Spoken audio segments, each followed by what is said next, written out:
આકાશવાણી સમાચાર જયેશ વેગડા વાંચે છે. સૌપ્રથમ મુખ્ય સમાચાર. ફ્રાન્સના રાષ્ટ્રપતિ ઇમેન્યુઅલ મેક્રોન ભારતના પ્રજાસત્તાક દિવસની ઉજવણીના મુખ્ય અતિથિ તરીકે ઉપસ્થિત રહેશે. ગૃહમંત્રી અમિત શાહે ચંડીગઢમાં 368 કરોડ રૂપિયાના વિકાસ કામોનું લોકાર્પણ અને 3200 કરોડ રૂપિયાના વિકાસ કામોનો શિલાન્યાસ કર્યો. કેન્દ્રીય શિક્ષણ મંત્રાલય શિક્ષકો માટે રાષ્ટ્રીય અભ્યાસક્રમ ટૂંક સમયમાં બહાર પાડશે. ગુજરાતમાં વિકસિત ભારત સંકલ્પ યાત્રા રાજ્યની 9700થી વધુ ગ્રામ પંચાયતો સુધી પહોંચી 8725 ગ્રામ પંચાયતોએ 100% ડિજિટાઇઝેશન હાંસલ કર્યું. સંયુક્ત રાષ્ટ્ર સુરક્ષા પરિષદે ગાઝાને માનવતાવાદી સહાય વધારવાનો ઠરાવ પસાર કર્યો. અને રમતગમત મંત્રી અનુરાગસિંહ ઠાકુરે ચેન્નાઈમાં છઠ્ઠી ખેલો ઇન્ડિયા યુથ ગેમ્સની સત્તાવાર જર્સી અને મસ્કોટનું વિમોચન કર્યું. સમાચાર વિગતવાર. વિદેશ મંત્રાલયે એક નિવેદનમાં જણાવ્યું છે કે ફ્રાન્સના રાષ્ટ્રપતિ ઇમેન્યુઅલ મેક્રોન ભારતના 75મા પ્રજાસત્તાક દિવસની ઉજવણીના મુખ્ય અતિથિ તરીકે ઉપસ્થિત રહેશે. પ્રધાનમંત્રી નરેન્દ્ર મોદીના આમંત્રણ પર ફ્રાન્સના રાષ્ટ્રપતિ આ પ્રસંગે ભારતની મુલાકાત લેશે. ભારત અને ફ્રાન્સ પ્રાદેશિક અને વૈશ્વિક મુદ્દાઓની શ્રેણી પર ઉચ્ચ સ્તરનું સંકલન ધરાવે છે. આ વર્ષે બંને દેશો ભારત ફ્રાન્સ વ્યૂહાત્મક ભાગીદારીની 25મી વર્ષગાંઠની ઉજવણી કરી રહ્યા છે. ઉલ્લેખનીય છે કે પ્રધાનમંત્રી મોદી ગત જુલાઈમાં પેરિસમાં આયોજિત બેસ્ટિલ ડે પરેડમાં ગેસ્ટ ઓફ ઓનર તરીકે હાજર રહ્યા હતા. કેન્દ્રીય ગૃહમંત્રી અમિત શાહે ગઈકાલે ચંડીગઢમાં 368 કરોડ રૂપિયાના 9 વિકાસ કામોનું લોકાર્પણ કર્યું છે, જ્યારે 3200 કરોડ રૂપિયાના 3 વિકાસ કામોનો શિલાન્યાસ કર્યો છે.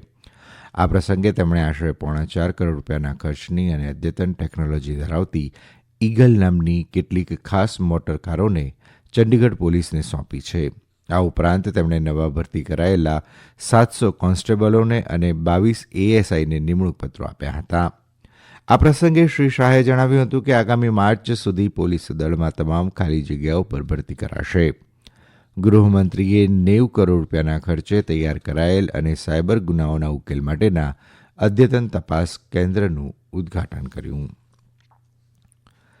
કેન્દ્રીય શિક્ષણ મંત્રાલય શિક્ષકો માટે રાષ્ટ્રીય અભ્યાસક્રમ ટૂંક સમયમાં બહાર પાડશે. સુશ્રી શેરપા ગઈકાલે નવી દિલ્હીમાં રાષ્ટ્રીય શાળાકીય પરિષદમાં સંબોધન કરતાં જણાવ્યું હતું કે વિદ્યાર્થીઓના સર્વગ્રાહી વિકાસોમાં શિક્ષકો મહત્વની ભૂમિકા ભજવે છે.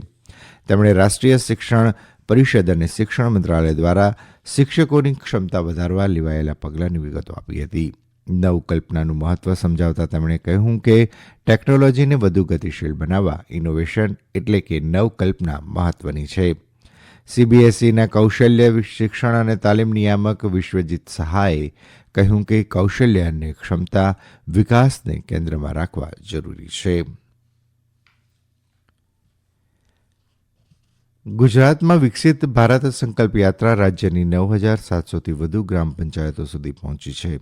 યાત્રા દરમિયાન 8725 ગ્રામ પંચાયતોએ 100% ડિજિટાઇઝેશન હાંસલ કર્યું છે. યાત્રા દરમિયાન લોકોને સરકારી યોજનાઓની માહિતી આપવા ઉપરાંત ડ્રોન નિદર્શન, પશુઓનું રસીકરણ અને આરોગ્ય તપાસણી પણ કરવામાં આવી રહી છે. અમદાવાદના અમારા સંવાદદાતા અપર્ણા ખૂંટ જણાવે છે કે વિકસિત ભારત સંકલ્પ યાત્રા ગુજરાતમાં લોકોની વિશાળ ભાગીદારી સાથે પૂરજોશમાં ચાલી રહી છે. અત્યાર સુધીમાં 35 લાખથી વધુ લોકોએ આ યાત્રામાં ભાગ લઈને નવા ભારત માટે સંકલ્પ લીધો છે.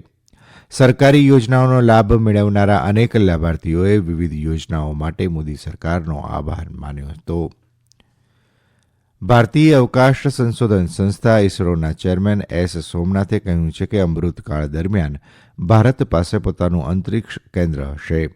ગઈકાલે અમદાવાદના સાયન્સ સેન્ટર ખાતે આયોજિત ભારતીય વિજ્ઞાન પરિષદમાં યુવા વૈજ્ઞાનિકોને સંબોધતા તેમણે કહ્યું હતું કે ભારતીય વૈજ્ઞાનિકો આગામી 25 વર્ષમાં ચંદ્ર પર પહોંચી જશે. 21 ડિસેમ્બરથી 25 ડિસેમ્બર સુધી ચાલનારી આ કોન્ફરન્સનું આયોજન વિજ્ઞાન ભારતી અને ગુજરાત સરકાર દ્વારા સંયુક્ત રીતે કરવામાં આવી રહ્યું છે.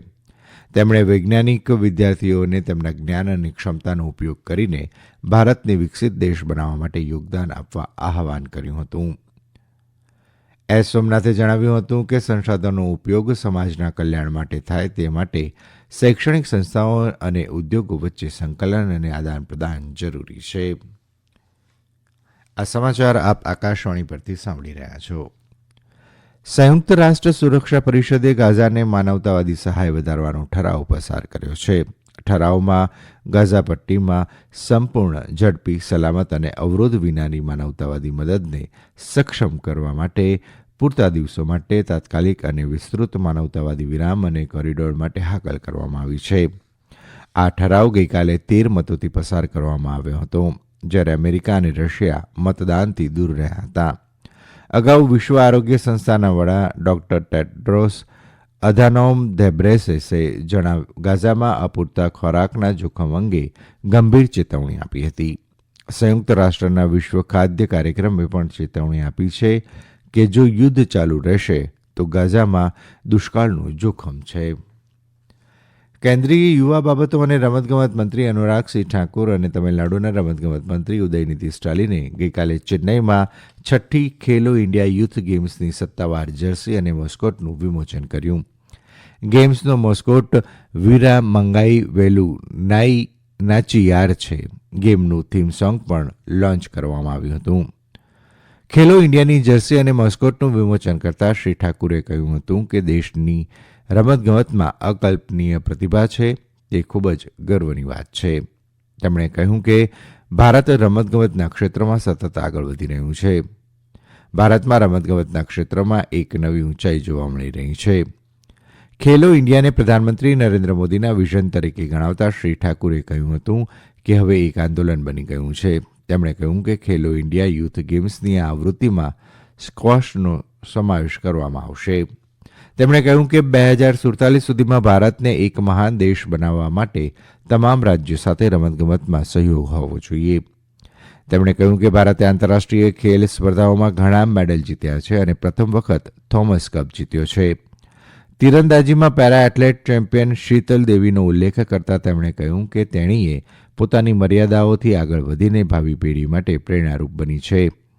તેમણે કહ્યું કે ભારત 2036 ઓલિમ્પિક ગેમ્સમાં ભાગ લેશે અને ભારત ટોચના 10 રમતગમત દેશોમાં સામેલ થશે. શ્રી સ્ટાલિને ખેલો ઇન્ડિયાનો લોગો પણ બહાર પાડ્યો અને તેમણે ચેન્નાઈમાં ખેલો ઇન્ડિયા યુથ ગેમ્સનું આયોજન કરવા બદલ પ્રધાનમંત્રી અને રમતગમત મંત્રીનો આભાર માન્યો હતો. આ ગેમ્સ આવતા વર્ષે 19થી 31 જાન્યુઆરી દરમિયાન યોજાશે. આ ગેમ્સ ચેન્નાઈ, ત્રિચી, મદુરાઈ અને કોઇમ્બતુરમાં યોજાશે. તેમાં 5,500થી વધુ ખેલાડીઓ અને 1,600થી વધુ કોચ ભાગ લે તેવી શક્યતા છે.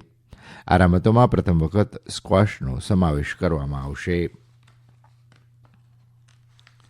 વિજ્ઞાન અને ટેકનોલોજી મંત્રી ડોક્ટર જીતેન્દ્રસિંહે કહ્યું છે કે લોકો કેન્દ્રિત શાસનની નીતિ નિર્માણ પ્રક્રિયામાં નાગરિકોની ભૂમિકા વધશે. ડોક્ટર સિંહે ગઈકાલે નવી દિલ્હીમાં G20 લોકો કેન્દ્રિત વહીવટ અને સાર્વજનિક નીતિ અંગે રાજેન્દ્ર પ્રસાદ રાષ્ટ્રીય સંમેલનમાં આ વાત કહી હતી. તેમણે કહ્યું કે 2014માં નરેન્દ્ર મોદી પ્રધાનમંત્રી બન્યા ત્યારથી પારદર્શિતા, જવાબદારી અને લોકોને કેન્દ્રમાં રાખવાની નીતિ વહીવટીતંત્રની ઓળખ બની ગઈ છે.